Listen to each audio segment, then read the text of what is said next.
Before we dive into this story, imagine the Caribbean night, humid, thick and heavy with the smell of salt and sweat. The year is 1848, and the seas around Port Royal are as lawless as they are haunted. Ships vanish without a trace. Sailors whisper about a cursed vessel that sails under a blood-red moon, and men who board it are never seen again. But one night, a ship named the Providence carried something far more terrifying than superstition, something human, something enslaved, and something that would turn the deck into a place of horror and vengeance. This isn't just a tale of the sea. It's a tale of rage, long-chained, breaking loose in the most brutal way imaginable. Pirates of the Providence were a ruthless breed, men who fed on fear, as others fed on rum.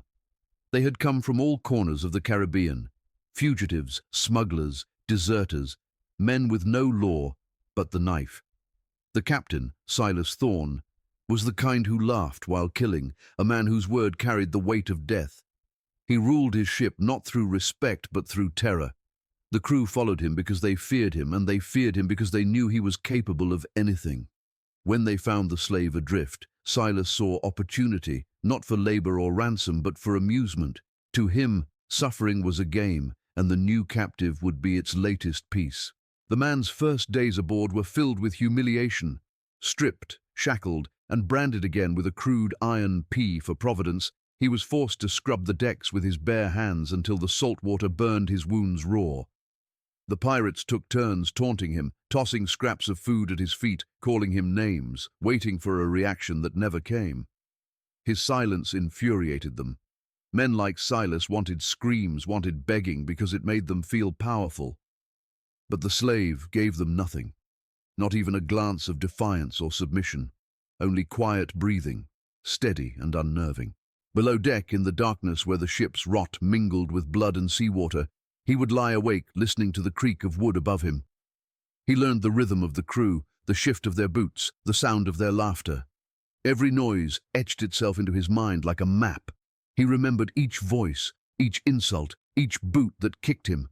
He watched how they stored their knives, how they tied their ropes, how they left barrels and chains unguarded. The silence they mocked became his shield and his weapon. The crew, unaware of his careful observation, continued their cruelty. Silas, drunk on rum and arrogance, took pleasure in inventing new punishments. He would force the man to stand tied to the mast while the sun blistered his back, or lash him for failing to make eye contact when ordered. Once, when the slave refused to respond to his name, Silas held a pistol to his face and fired a blank charge, laughing when the man did not flinch. That laughter echoed through the deck, unsettling even those who had cheered at first. There was something unnatural about that calm, something that made the pirate's skin crawl, though they masked it with drunken bravado. Days turned to weeks, and the silence grew heavier. The ship passed through storms, plundering merchant vessels, slaughtering sailors, and burning whatever they could not take. Through it all, the slave remained a shadow, moving when ordered, never speaking, never resisting. But in the hold, when the lanterns dimmed and the sea hissed against the hull, his mind wandered back to the plantation fields that once burned behind him, to the faces of those who had perished beneath whips and torches. He had escaped one hell only to be thrown into another, but this time there would be no running, no hiding, no begging. This time he would not be the one left broken. There was a strange kind of reverence that began to form among some of the younger crewmen. They whispered that the mute was cursed, that he had been part of a voodoo ritual before the wreck, that his tongue had been cut out by priests to trap the devil inside him.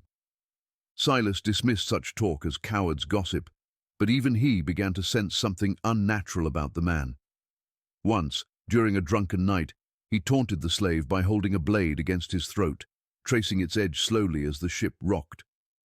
In the dim lamplight, the captain met those eyes, eyes that held no fear, no pain, only a cold, patient hatred that made his laughter falter for just a moment.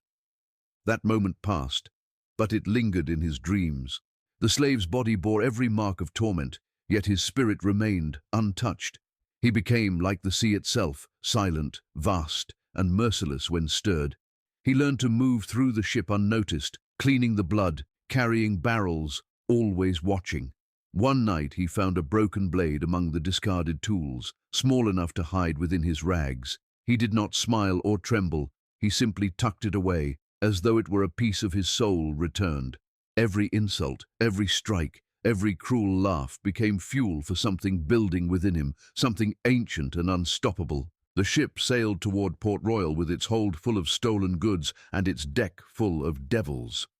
But beneath their feet, in the shadows below, the man they thought voiceless was listening, waiting, remembering the way to vengeance. The pirates believed they had broken him, reduced him to a hollow servant. They did not understand that silence can be the sound before the storm, and that sometimes the quietest man carries the loudest wrath. And on a night when thunder split the sky and the sea rose like a living thing, that wrath would rise with it. Captain Silas Thorne was not born into the sea, he was born into violence.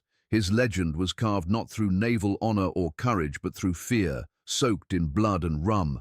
They said he had slit his first man's throat at 15 over a handful of stolen coins and never stopped killing long enough to care about redemption. By the time 1848 came and his ship, the Providence, prowled the waters near Port Royal, his name had already become a warning whispered among sailors. Mothers in Kingston used his name to frighten children into silence.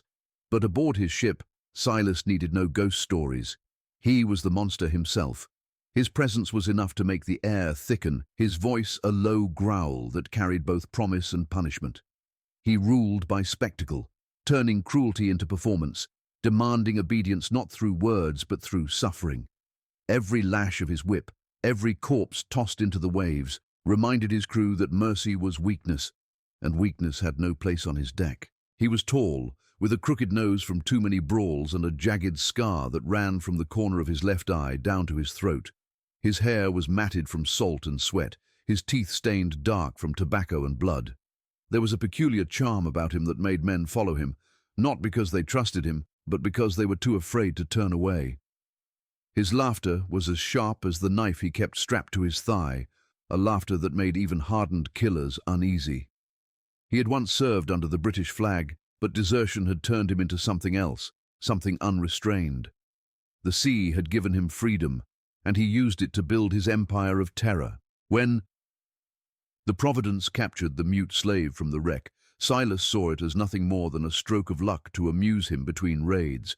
The man's silence fascinated him. He wanted to break it, to tear it apart the way he tore apart those who defied him. To him, the mute's quiet was not peace, it was defiance, and defiance was something Silas could never let live. He believed that power came from desecration, from showing others that their pain was his control. He began his torment slowly, methodically. He would summon the man to the upper deck at dusk, forcing him to kneel as the rest of the crew watched. Silas would talk to him, mock him, ask questions he knew would never be answered, just to see the absence of reaction. When none came, the whip would follow, the blows landing in rhythm with the captain's laughter. The crew took their cues from Silas. They mimicked his cruelty, eager to prove their loyalty, each trying to outdo the other in the art of degradation. The mute was the perfect outlet for their rage and boredom, a living thing that could neither scream nor fight back. They burned him with heated coins, forced him to drink seawater until he vomited, cut his skin for amusement. Silas would stand there watching, eyes glinting with something between joy and madness. He believed himself a god upon the sea, a judge of life and death. But beneath his arrogance was a gnawing paranoia. The sea had a way of humbling men like him, and though he'd never admit it, there were nights he'd wake drenched in sweat, haunted by faces of those he'd drowned or mutilated. He drank to silence them, but the silence only grew heavier, echoing like the quiet of the slave who would not break. There was a ritual to Silas's violence. Every morning before the sun rose, he would stand at the bow of the ship, cut his palm with his knife, and let the blood drip into the sea.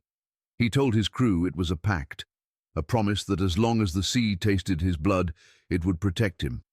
But those who had sailed with him longest knew it was not protection he sought. It was absolution, a futile offering to wash away the rot in his soul. The mute slave watched from afar during those mornings, chained near the mast, eyes locked on the captain. He saw the ritual, saw the desperation behind the act, and somewhere deep within, the understanding of his enemy began to form. He saw not just a man, but a beast, pretending to be godlike, a tyrant feeding on fear because he himself was afraid. The cruelty escalated as the days passed. Silas began to view the slave as a mirror of his own unspoken fears. The man's silence became unbearable to him. He would scream at him, demanding words, demanding reaction, but the slave's eyes never wavered. It was the only thing on that ship that Silas could not command, and that made it intolerable. One night, in front of the entire crew, Silas tied the slave to the mainmast and ordered boiling tar poured onto his back. The smell of burned flesh spread across the deck, thick and suffocating. Yet the man made no sound. Silas's laughter turned to rage. He struck the man across the face with the butt of his pistol, shouting for him to cry out, to speak, to do anything that proved he was still human. But there was nothing, only the heavy crash of waves and the hiss of tar cooling in the night air. That silence was the one thing the captain could not kill. The next morning, Silas stared at the man's wounds as if seeing something that defied his own logic. The slave still lived, still obeyed commands, still refused to give him the satisfaction of pain. The captain began to unravel. He saw the man in his sleep, standing at the edge of his bed, silent and waiting. He saw him in reflections on the dark sea, in the flicker of lanterns. He started to believe that the man was not flesh, but spirit, something sent to collect a debt he didn't remember owing. His temper grew more erratic. He beat his crew, accused them of mutiny, and spoke of ghosts walking the deck. Yet he still refused to kill the mute. It was as though he needed him alive, needed to prove that he could bend even this silent soul to his will. As the Providence neared Port Royal, the air grew thicker, the winds shifting in unnatural patterns. The crew whispered about bad luck, about omens. Silas drank more, laughed louder, his madness growing as if fed by the approaching storm. And through it all, the slave remained motionless, watching from behind his scars. He had endured every cruelty, every test of endurance, and still he stood. To Silas, he was the one thing left unconquered. To the sea, he was something awakening, something ancient, something waiting for the night when the storm and vengeance would finally become one. The storm began as a whisper on the horizon, a low rumble that crawled across the dark Caribbean waters like a warning too late to heed.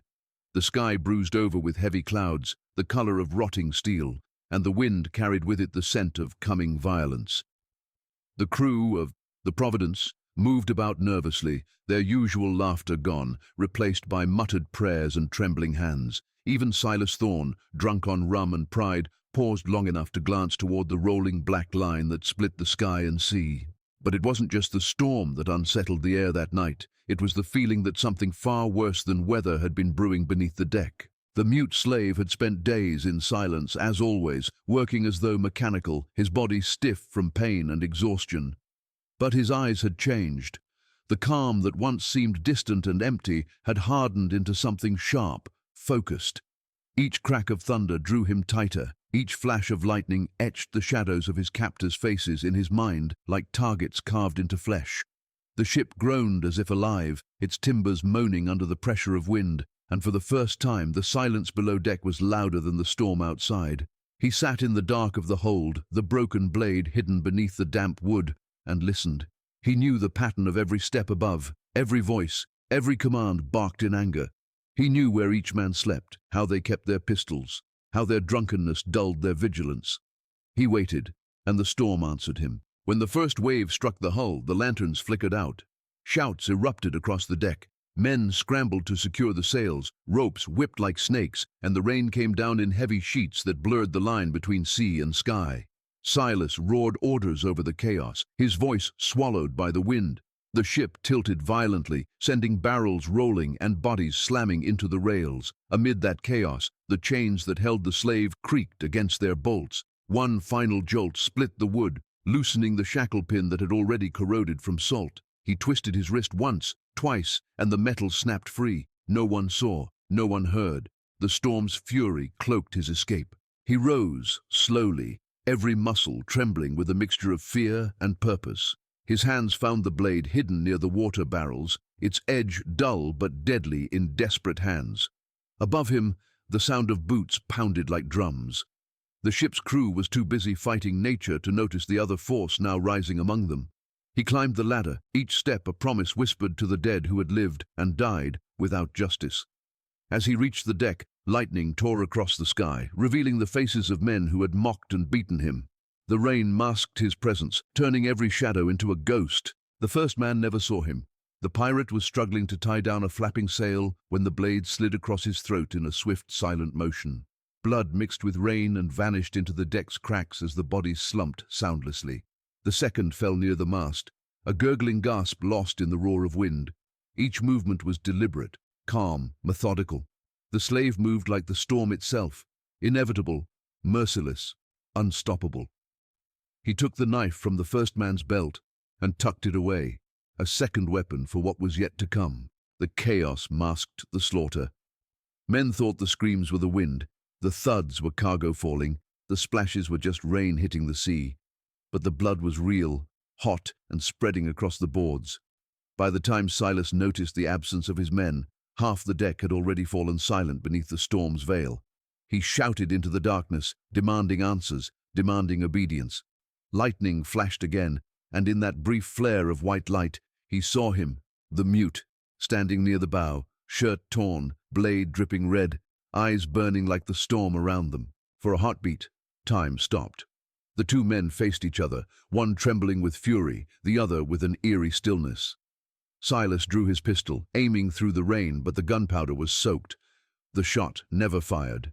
The slave moved with the precision of someone who had dreamed of this moment for lifetimes. He lunged forward, the knife slicing through the captain's coat, drawing blood across his side. Silas stumbled, roaring, swinging his cutlass wildly, but the deck was slick with rain and blood. The mute ducked, turned, struck again, this time cutting deep into the leg.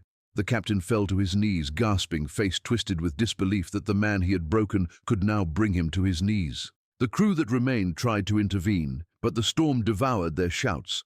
The slave was everywhere at once, darting through shadows, striking with the calm of one who no longer felt fear.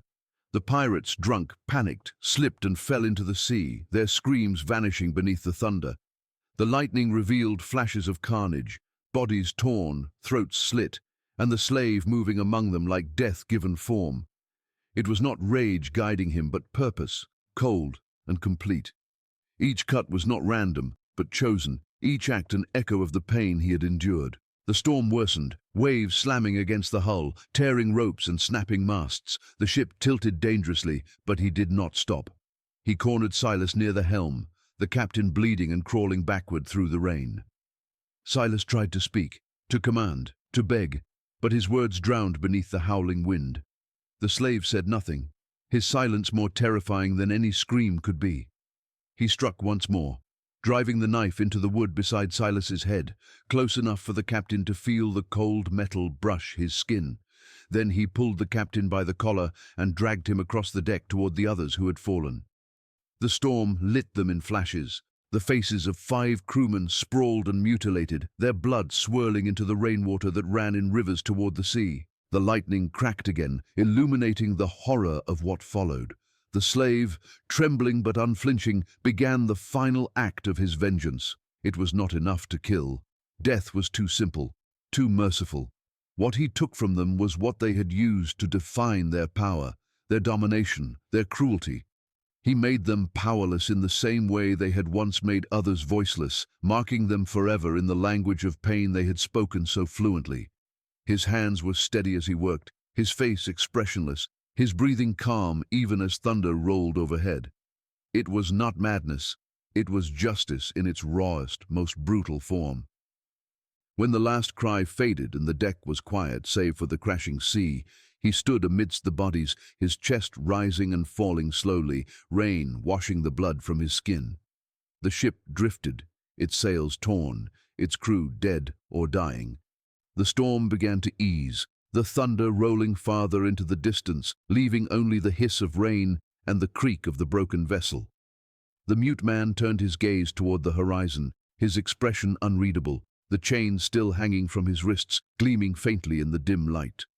The sea around him was red, the air thick with salt and death, and the night itself seemed to hold its breath, as if even nature feared what had just awakened aboard, the Providence. The rain had softened to a steady drizzle by the time the ship settled into its silence. What was left of the Providence creaked and moaned as if the very wood mourned the weight of what had transpired upon it. The lightning still flashed in the distance, echoing over the vast, endless dark of the Caribbean, and in those flashes, the deck glimmered with streaks of blood that had already begun to mix with the salt water.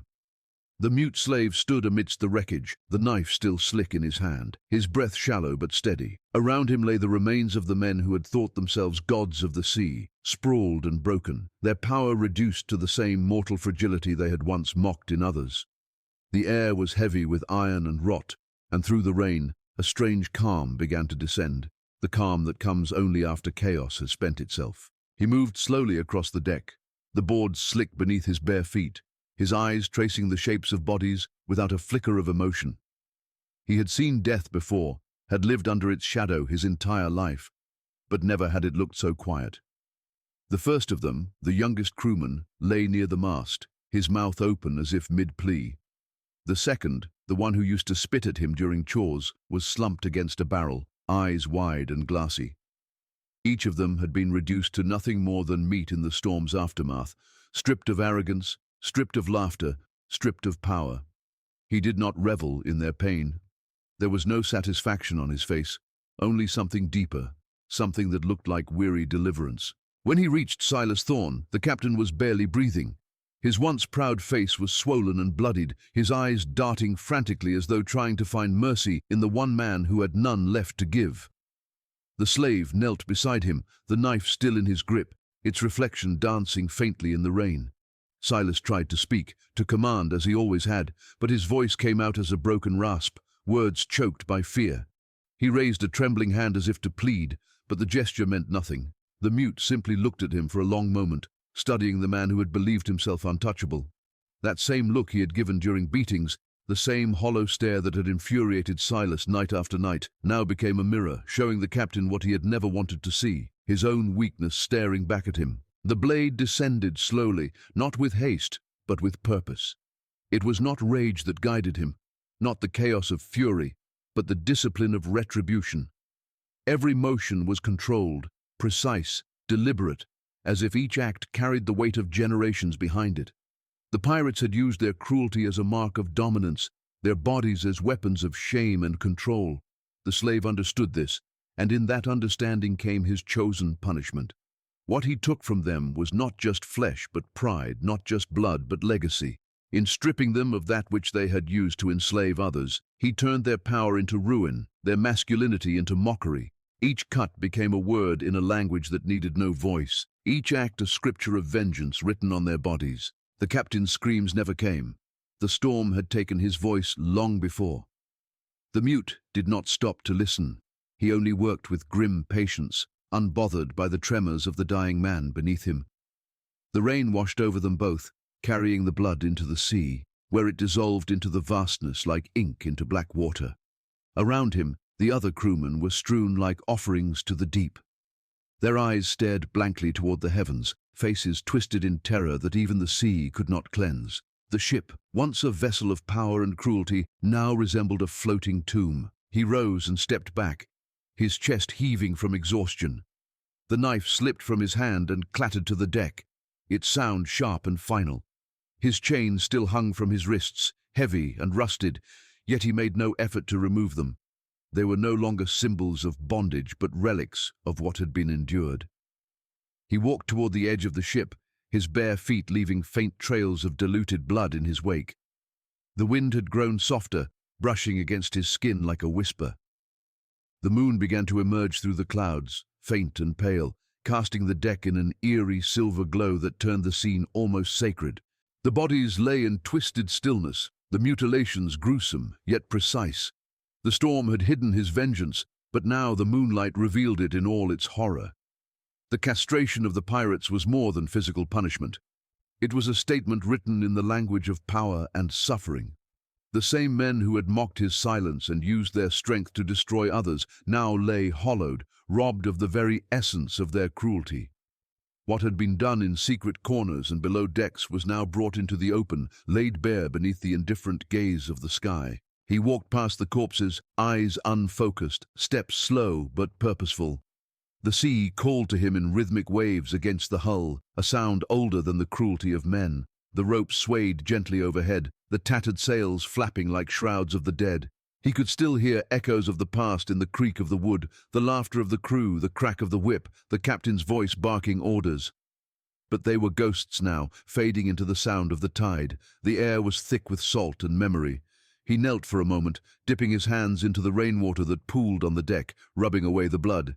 His skin, scarred and weathered, seemed to shimmer in the moonlight, as if cleansed not just by water but by something greater. The knife still lay behind him, half submerged in a puddle, the last trace of his human rage. He did not look back at it. Somewhere in the distance, thunder rolled faintly, as though the sea itself was murmuring approval or warning. His eyes lifted toward the horizon, where the faint glow of Port Royal shimmered through the mist. The world beyond that horizon had long forgotten men like him, men who suffered in silence, men whose stories were never told. But here, on this ship, the sea had borne witness. The ocean had seen every act, every cruelty, and now it had seen balance restored in blood and shadow. The silence that followed was not empty. It was full, dense, alive. It carried the weight of every soul that had ever suffered beneath the whip, every scream that had gone unanswered. The deck was a shrine to that suffering now, a monument of crimson and rain. The slave stood at the edge, chains clinking softly in the wind, his face turned upward toward the heavens. He did not pray. He did not weep. He simply existed in that moment, caught between life and legend, between man and spirit, between vengeance and release, while the sea rocked the dying ship beneath him like a cradle for the dead. By dawn, the storm had drifted far into the horizon, leaving behind a swollen sea that rolled in sluggish waves against the hull of the Providence. The ship was adrift, its sails torn to ribbons, its masts cracked and blackened by lightning.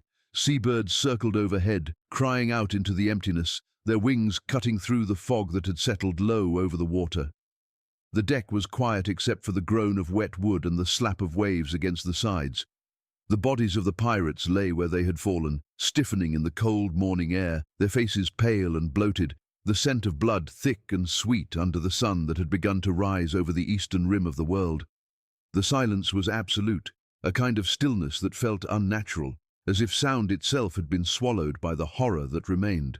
The mute man stood near the helm, barefoot and unmoving, the wind tugging at his torn clothes. His skin was slick with dried salt and blood, his eyes half-lidded but awake. He looked not at the dead but at the horizon, the endless grey stretch of water and light where the sea met the sky. The chains that still hung from his wrists clinked softly when he moved, their sound small and ghostly amid the vast stillness. The knife was gone now, washed away or claimed by the sea, leaving his hands empty, but his vengeance complete. He did not know if he felt triumph or sorrow, only an aching exhaustion that settled deep in his bones.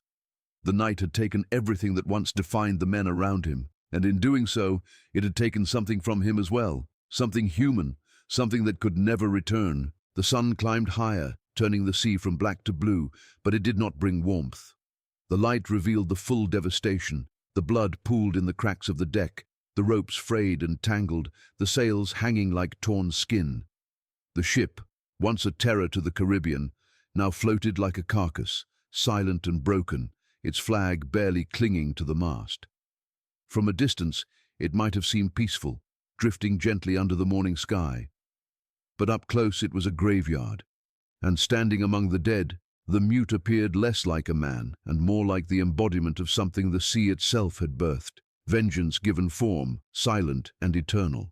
As the hours passed, the waves carried the Providence slowly toward land. The current knew the way, as if guided by unseen hands, pushing the ship ever closer to the coast of Jamaica, toward Port Royal. The mute did not move. He watched the seagulls descend and pick at the corpses, their shrieks breaking the still air. He neither shooed them away, nor looked upon their work with disgust. He seemed detached from the world around him, as though his spirit had already gone elsewhere and only his body remained drifting with the dead. The salt wind stung his wounds, the sting sharp and cleansing, the last reminder that he was still alive. By midday, the shoreline appeared, a dark smudge that grew larger with each passing hour. The waters around Port Royal had always carried tales, whispers of ships that vanished, of curses that lingered on the tide. When the people on the docks first spotted the Providence drifting in, they thought it abandoned, another ghost ship set loose by the storm. The fishermen were the first to approach, rowing cautiously through the shallows, their boats creaking as they drew near the silent vessel. They called out but received no answer. The closer they came, the stronger the stench became, a thick, coppery odor that clung to their throats and made them gag. When they finally climbed aboard, what they saw froze them in place. The deck was a slaughterhouse. Blood had dried in dark rivers across the planks, and the bodies of the pirates lay scattered in grotesque positions, their eyes staring up at the empty sky. The mutilations were deliberate, cruel beyond comprehension, and yet strangely ritualistic, as if performed with purpose rather than madness. The fishermen could not comprehend what had happened, could not imagine what kind of force had done this. They moved cautiously among the dead, crossing themselves, whispering prayers, and then one of them saw the figure near the helm, the slave, still standing, motionless, his head slightly bowed, his skin pale beneath the morning light. They called to him, but he did not respond.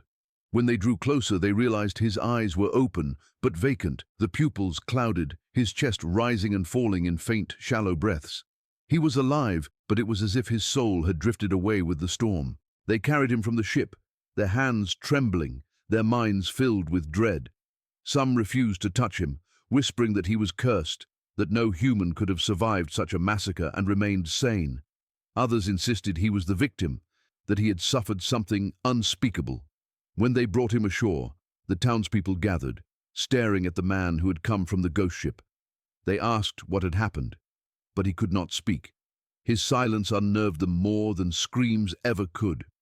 He was taken to the edge of town, where the priests washed the blood from his skin and offered prayers for his soul. But no prayer could reach him. His eyes stayed fixed on the sea, unblinking, as if waiting for something to rise from beneath the waves. Days later, when the authorities boarded the Providence to investigate, they found no trace of struggle beyond what was already seen, no signs of cannon fire, no enemy attack, no indication of mutiny. Only the bodies of Silas Thorne and his crew, their mutilations too deliberate to be random violence. The ship's log had been destroyed, the pages torn and scattered, and the captain's cabin was drenched in blood. The men who examined it swore they heard sounds within the hull, chains rattling faintly, footsteps echoing in the empty lower decks. But when they searched, nothing was there. They sealed the ship, towed it from the harbor, and set it aflame just beyond the reef, watching as the flames devoured the wood and smoke curled toward the heavens like the spirits of the damned seeking release. But even after the ship was gone, whispers lingered in Port Royal. Sailors spoke of seeing a shadow standing at the prow of invisible ships during stormy nights, a tall figure bound in chains, staring out to sea. Fishermen swore that on moonless nights, screams could be heard carried on the wind, faint and hollow, as if echoing from beneath the waves. They said the Providence had not sunk, it had merely crossed over, sailing the dark waters where the living and the dead meet. Some claimed the mute slave had disappeared from the church the night the ship was burned, his bed empty, the door left open, the trail of wet footprints leading down to the shore and stopping at the water's edge. Others believed he had been taken by the sea itself, reclaimed by the same force that had given him vengeance. And so the legend grew. They called it the ghost ship of Port Royal, cursed by vengeance and silence. For years after, no sailor would sail those waters without offering rum or coin to the waves, fearing that the chained spirit of the mute still wandered beneath the tide, seeking those who wore cruelty as their crown. The ocean kept its secrets. The story of the Providence fading into rumor and superstition. Yet on certain nights, when lightning flashes far out at sea, a glimmer of a black ship is said to appear, its deck slick with rain, its flag tattered but still flying, and at its helm a silent figure stands, his eyes glowing faintly through the mist, guarding the waters where no evil goes unpunished.